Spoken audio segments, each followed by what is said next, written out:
करोगे?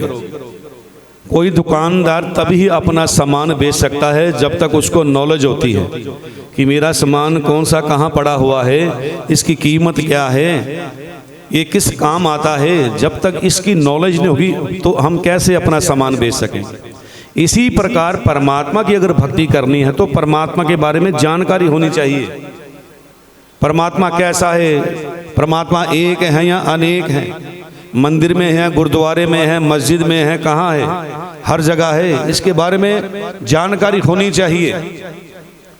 तो कैसे भक्ति करोगे आप? इसलिए एक कथावाचक ने बड़ी सुंदर कहानी सुनाई समझाने की दृष्टि से ईश्वर के बारे में, परमात्मा के बारे में बड़ा सुंदर दृष्टांत दिया।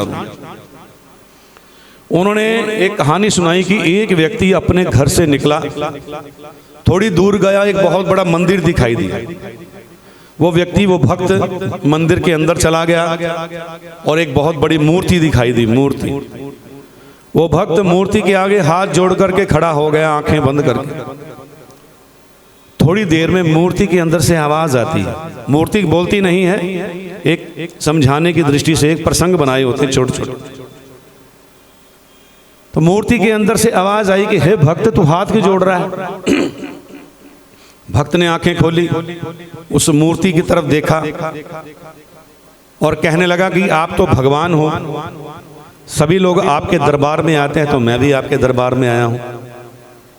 तो मूर्ति कहने लगी, पहले मेरे एक प्रश्न का उत्तर दो, मुझे ये बताओ कि बनने वाला बड़ा होता है या बनाने वाला? हाँ जी, कोई बताएगा? बनाने वाला। हाँ, जैसे आपने उत्तर दिया, उसने भी वही उत्तर दिया कि बनाने वाला बड़ा होता है, वही महान होता है जो बनाता है। तो मूर्ति आगे से कहने लगी, अब ये बताओ कि मैं स्वयं बन गई या मुझे किसी ने बनाया है? सोचने वाली बात है ना।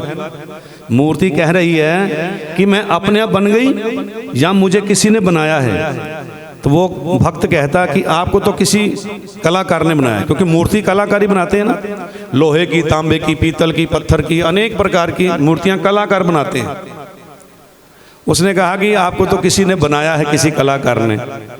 तो मूर्ति कहती फिर मेरे आगे क्यों हाथ जोड़ रहा है? अभी कहा कि बनाने वाला बड़ा है, ठीक है ना। तो मुझे तो किसी ने बनाया है, बड़ा तो वो हुआ, मैं बड़ी थोड़ी हुई, मैं स्वयं थोड़ी बन गई, मुझे तो किसी ने बनाया है, बनाने वाला बड़ा है, तो जाओ उसके पास, मेरे आगे क्यों हाथ जोड़ रहे हो? वो कहता बात तो ठीक है भाई, बात तो बिल्कुल सत्य है कि अगर बनाने वाला बड़ा है तो जिसने आपको बनाया है बड़ा, तो वो उसके पास जाना चाहिए। तो वो जो कलाकार था, वो जो भक्त था, वो ढूंढता हो उस कलाकार के पास जाता है जिसने वो मूर्ति बनाई होती, उसके पास पहुंच जाता है, उसके पास पहुंच जाता है और जाकर के उसके चरण स्पर्श करता है और नमन करता है, उसके आगे हाथ जोड़ करके खड़ा हो जाता है। तो भक्त कहता भैया क्या बात है, हाथ क्यों जोड़ रहे हो? उसने कहा भैया आपने भगवान बना दिए, आपसे बड़ा संसार में कोई नहीं है। आपने तो भगवान बना दिए, आपसे बड़ा संसार में कोई नहीं है, कोई नहीं है। तो उसने भी वही प्रश्न कर दिया, बता बनने वाला बड़ा होता है या बनाने वाला? फिर उत्तर वही होता है, बनाने वाला। कहता बनाने वाला बड़ा होता है। तो वह कहता बताओ कि मुझे किसने बनाया? ये शरीर की रचना किसने की? बताओ तुमको किसने बनाया? अरे मूर्ख इंसान, जो सारी सृष्टि को बनाता है ना, वही सबसे बड़ा है। हम मनुष्य के पीछे पड़ गए, मनुष्य बड़ा है, मनुष्य बड़ा है, मनुष्य बड़ा नहीं है। अगर भगवान हाथ ना देता, आंखें ना देता, बुद्धि ना देता, ये हाथ पाँव ना में होते, तो मैं कैसे बनाता मूर्ति? तो बनाने वाला सबसे बड़ा वो परमपिता परमात्मा है, हम उसके बगैर तो कुछ भी नहीं कर सकते। तो उसकी बात समझ में आ गई कि दुनिया में अगर कोई सबसे महान है, सबसे बड़ा है, तो वो परमपिता परमात्मा जो कण कण में विराजमान है, वही बनाता है, वही चलाता है, वही प्रलय संहार करता है। मैंने प्रातःकाल भी बताया था। इसलिए उस परमात्मा को जानो जो सर्वव्यापक है। ऋषि दयानंद जी के ग्रंथों को देखिए, कितना सुंदर सुंदर सत्यार्थ प्रकाश का प्रथम समलास देखिए। 100 नामों की व्याख्या की उन्होंने, 100 नामों। परमात्मा के असंख्य नाम हैं, कोई गिनती नहीं है। लेकिन महर्षि दयानंद सरस्वती महाराज ने 100 नामों की व्याख्या की है, 100 नामों की व्याख्या।